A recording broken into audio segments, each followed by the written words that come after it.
အားလက်ချေကြောက်ခေါမှုတက်ကရေကူးကန်မှာမိန်းကလေးတွေအားလုံးရေကူးနေကြချိန်မိရဲ့လှပကြော်ရှင်တဲ့ခန္ဓာကိုယ်ချိုးစားကြောင်းရင်မရှိတဲ့အကြောင်းတွေလည်းသူမပေါ်မနာလိုအပ်ကြမိသွားပါတယ်အဲ့ချိန်ကင်ချီကတော့ခွေးလိုက်ဆွဲနေတယ်လို့ရန်သူရဲ့လက်ကနေမနှဲထွက်ပြေးနေရကဒါကိုမြင်နေကြတဲ့မီယူအီဆူမီကိုတော့ထူးဆန်းတဲ့ကိစ္စကြီးမဟုတ်တော့ပေမဲ့ကင်ချီကတော့သူ့ကိုယ်သူပြန်ခုခံရင်းနဲ့ရန်ရှာအကောင်တွေကိုပြန်တမမိသွားပါတယ်နာနေရောကင်ချီကိုတပတ်သက်စိတ်ဝင်စားနေတဲ့အီဆူမီကမီယူရဲ့ပေါက်စီကြီးကိုမတော်တဆတွေ့ပြီးတော့အနာလိုဖြစ်သွားခဲ့ကကင်ချီနဲ့မီယူနှစ်ယောက်ကြားကဆက်ဆက်အေးကလည်းသူမတို့ကတဝန်တူစရာဖြစ်နေရမို့လို့ဒီနေ့ကစပြီးချစ်သူတွေလားပါလီလားဆိုတာသိရဖို့ကိုအမြဲဆုံးဖော်ထုတ်ကျင်လာပါတယ်အဲ့နောက်ကင်ချီကလက်မောင်းကျွတ်သားနဲ့ခွန်အားတိုးလာဖို့တော့ကိုအာခီဆာမတရားပေးမှုအောက်မှာလေ့ကျင့်နေရအကြောင်းအချိန်90ရာလုံးနိုင်လာခဲ့ပြီးအရင်ကဆိုမရမချင်းလို့ဒါမပြီးမချင်းမနာဘူးဆိုကအမြဲချိန်မောင်းနေတဲ့လူကအခုတော့မနိုင်မလုံးနေတော့ဆိုပြီးချစ်ချင်နာနာဆက်ဆက်နေလို့ကင်ချီလည်းနည်းနည်းလန့်လာပါတယ်ပြီးရတဲ့ဆာကာကီရဲ့တိုက်ကွန်တို့လေ့ကျင့်တွေကိုထပ်လေ့ကျင့်ကြရင်ကင်ချီပဲခဏခဏတမခံနေရအကြောင်းမီယူကိုပြန်ပြတ်ပေါ်မကျန်းတဲ့နေဘူးဆိုကစူပူနေလို့ကင်ချီလည်းဒီနေ့တနေ့လုံးဆီယာရီသူ့ပေါ်ကျင်နာနေရကမတင်ငါစီယာကောင်းအောင်ထူးဆန်းနေရမို့မကြခင်အန်ဒီရဲ့ကြောက်တော့မဲ့အခြေအနေမျိုးကိုလိုလိုမတိစိတ်ကနေခံစားနေမိပါ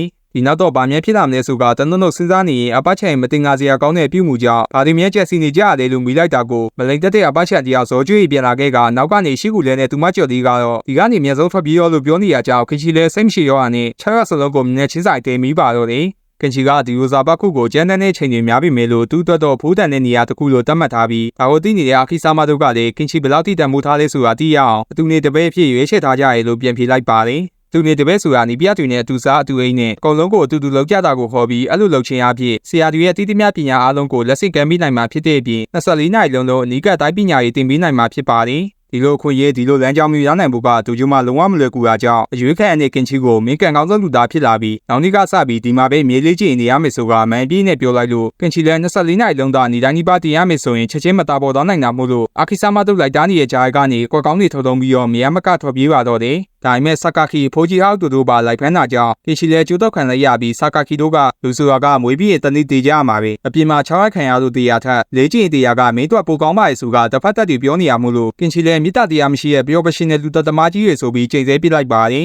အဲ့ကောင်တွေမင်းတို့အဲ့လိုပြောနေမှာဘယ်သူကနေချင်ပါလဲချီကင်ချီမပြောနဲ့ငါတော့စိတ်ပြတ်သွားတယ်ဒီမှာကြည့်နေဒီကောင်နေချင်အောင်ငါပြောပြမယ်ဒီမှာကင်ချီတို့ကျမနေငယ်လို့လေးကျင်တွေလောရတာတော့မှန်းနေဆိုပေမဲ့ကောင်းကျိုးတွေလည်းအများကြီးရှိရနော်ကဲပါချန်တဲ့ဟာတွေကိုထားလိုက်အောင်မင်းမီးနဲ့တမိုးရောက်တဲ့သူနေရမယ်ဆိုတာကိုပဲတွေးကြည့်အောင်မင်းမမျှော်လင့်ထားတဲ့ຢာတွေဖြစ်သွားနိုင်နေနော်ကင်ချီလည်းခင်းစိတ်စကားတွေကြောင့်မီးနဲ့သူရှိတဲ့ချိန်ဆိုလိုလိုပျော်ရွှင်မိနေရရဲ့ဒီကြားရဲ့ဘောနဲ့နေနဲ့မြင်ကွင်းလာလေးတွေကိုပါမြင်ရနိုင်တယ်လို့တွေးမိရင်အတူနေတပည့်ဖြစ်ချင်သွားခဲ့ပြီးဒီလိုနေဖို့အတွက်ဆိုမိဘခွင့်ပြုချက်ကလည်းလိုပါဆိုတော့ခွန်တောင်းဖို့ကိုကောက်ခုံပေါင်းနေအိပ်ပြတ်သွားခဲ့ပါတယ်ဒါတကူမြင်နေရတဲ့အပတ်ချန်တို့ကမကြခင်ရက်ဆက်ကြဲရုပ်တဲ့ຢာတွေစောင့်မျှော်နေပြီဆိုတာကိုမသိပဲသူအတူနဲ့သူပျော်ရွှင်နေတဲ့ကင်ချီကိုတနာနေကြပါတယ်ဒီလိုနဲ့ညာရောက်တော့မိသားစုကိုတတ်မပါရဲ့မျက်လုံးတွေနဲ့ဒူဂျိုမှာပြောင်းနေတော့မယ့်အကြောင်းခွင့်တောင်းလိုက်တော့အားလုံးမြင်တတ်သွားကြပြီးကင်ချီရဲ့မျိုးသားရဲ့မျက်လုံးတွေကြောင့်ဟွန်နိုကအပါဝင်တမိသားစုလုံးကကာတီစတင်ငယ်ကင်ချီရဲ့ရွေချက်အစစ်အမှန်ကိုဝိုင်းမိကြပါတယ်လူတိုင်းမြင်မြင်ကြအောင်ဆောင်နေတဲ့မကောင်းတဲ့လူတွေကိုမှတ်သားလောက်အောင်ပညာပေးပြီးတော့ဟီယိုတယောက်လိုအားနည်းတဲ့လူတွေကိုကာကွယ်ပေးနေတာကကင်ချီရဲ့ရွေချက်ဖြစ်တာကြောင့်အဲ့ဒီရွေချက်အတွက်ဆုံးဖြတ်ပြီးတော့ပြီဆိုရင်တော့ဖေကြီးမသားပါဘူးဆိုကဒါဖြစ်သူတောင်းဆိုတာကိုဂျင်းနာနာနဲ့ခွင့်ပြုပေးလိုက်ပါတယ်ကင်ချီလည်းသူ့ဒီပုံစံနဲ့ဆိုလူတွေကိုကူညီပေးနိုင်မှုဆိုတာမဖြစ်နိုင်တာမို့လို့ပိုတန်မာပိုလေးကြည့်ရမယ်ဆိုရဲဆုံးဖြတ်ချက်နဲ့မနေ့ပြန်အတွက်သွားပြည့်စီပြီးဟွန်နိုကာကတော့သူ့အကိုနိုကြီးမကြောက်သွားနေမယ်ထင်တဲ့ထောင်မတော်အောင်အသေးလိုက်တာနေပေမဲ့ကင်ချီကဂယုမဆိုင်ခဲ့ပါဘူးနောက်နေ့မနေ့မှာတော့သူနေတပည့်ဖြစ်ဖို့ကိုထုတ်ပိုးရည်နဲ့ဒူဂျိုရှိရောက်လာခဲ့ပြီးမကြခင်ကျန်းတဲ့နဲ့လေးကျင်တွေဆေးရတော့မယ်ဆိုတာသိပေမဲ့မင်းနဲ့တမိုးအောက်တဲ့တူနေမမျှော်နေထားတာတွေဖြစ်သွားနိုင်တာမို့လို့စိတ်ကူးလေးနဲ့ဖိတက်နေတော့မှအာခီဆာမရောက်လာလို့လမ်းပြတ်သွားပါ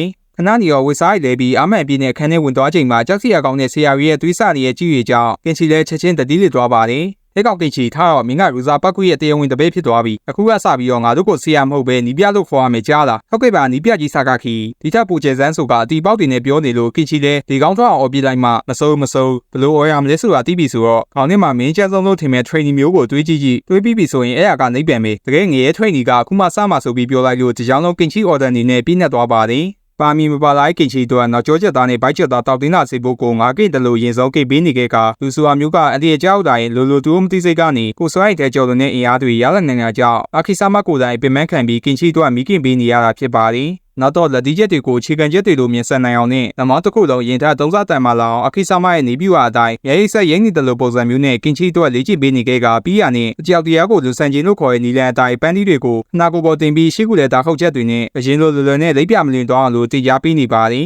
နောက်ဆုံးအပတ်ချဲလက်ဝဲလေ့ကျင့်ပေးမှုအောက်မှာတော့ကင်ချီတရားအသက်တောင်မရှိနိုင်တော့ပဲသူ့ကိုတင်ပေးသမျှကနှိမ့်ဆက်တယ်လို့ဖြစ်နေရကြောင်းကင်ချီလည်းအသက်မြတ်မြတ်ပဲကြံပါတော့တယ်ဒီ ဒီကနေ့ညောက်တော့တီးတန့်ခန်းထဲမှာတယောက်တည်းမျက်ရည်နဲ့မျက်ခွက်ဖြစ်နေခဲ့ပြီးဒီကိုလာဖို့မဆုံးဖြတ်ခင်တုန်းကမီးနဲ့တမိုးအောက်ထဲမှာချစ်ကြည်ညူတိတိတူရမယ့်ခြေနေဖြစ်သွားနိုင်ငယ်ဆိုကဂျင်းတဲ့ကခင်းစဲကိုပါဒေါ်သားထွက်နေရင်ဒီကနေမြန်ဆုံးထွက်ပြေးဖို့ကိုလူရမေရယူလာတဲ့ထောင်ပေါက်လမ်းညွှန်စာအုပ်ကိုဖွင့်ဖက်လိုက်ပါတယ်။စာအုပ်ကြားထဲမှာအဖေးတံမဆိုတဲ့စာတစောင်ရောက်နေရကြောင်းပတ်ဝန်းကျင်ကိုအကဲခတ်ပြီးအရင်ဆုံးဖတ်ကြည့်ပါတယ်။စာရဲမှာတားလေးမင်းဒီစာကိုဖတ်နေတဲ့အချိန်ကျရင်ဘယ်နည်းတောင်ရှိနေပြီလဲဆိုတာဖေကြီးမသိပင်မဲ့ဒါဒီစာကိုဖတ်မယ်ဆိုတာတီးလို့ဖေကြီးရေးပေးလိုက်တာပါမင်းကဖေကြီးနဲ့မေကြီးရဲ့သားပဲဒါကြောင့်ဘလို့ခက်ခဲရေးပဲကြုံကြော်သွားပြီးမထွက်ပြေးလိုက်ပါနဲ့တားလေးဆိုတာရေးထားတဲ့စာကြောင့်ခင်ချီလဲဟုတ်တာပဲခုမှပထမရက်ပဲရှိသေးရကိုဟုတ်တယ်ငါနောက်ထပ်ထွက်မပြေးတော့ဘူးလုံးဝအရှုံးမခံနိုင်တော့ဘူးဆိုပြီးအော်ပြေးလိုက်ပါတယ်ခန်းဝါမှာစောင့်နေကြတဲ့ခင်းစဲတို့ကလည်းတပယ်လေးရဲ့ပထမဆုံးရက်လေးမှာကင်ချီတက်ကြသွားအောင်လို့တကောင်းရန်ချင်းကြီးအပြင်ကိုခေါ်ထုတ်လိုက်ပြီးအသက်ကိုစသေးရမယ့်လေးကျင်မျိုးတင်ပေးမယ်ဆိုကပြောလိုက်လို့ကင်ချီလည်းတရုတ်ကိုခိုင်ပညာကျန်းစားရေးတင်ပေးရောမယ်ထင်တဲ့ဒိုဂျိုနောက်ပွေးချန်နေလိုက်တော့ခဲ့ပါတယ်။တနေရာလေးယောက်ကိုရေပူစမ်းကိုတွေ့ရနဲ့ရင်တုံးကအပတ်ချန်တယောက်လက်ကမြင်တူးရကနေမမျော်လင့်ပဲရေပူစမ်းတူးခဲ့ရရဆိုပြီးရှင်းပြနေလို့ကင်ချီလည်းအသက်ဆုံးလေးကျင်မှုနဲ့ရေပူစမ်းတွေကပါဆိုင်လူလဲလို့ပြန်ပြောလိုက်ပါတယ်။မဟုတ်မှလွေရောအဲ့ရေပူစမ်းမှာကျွန်တော်ထင်တယ်လို့များဖြစ်နေမလားဟီဟီ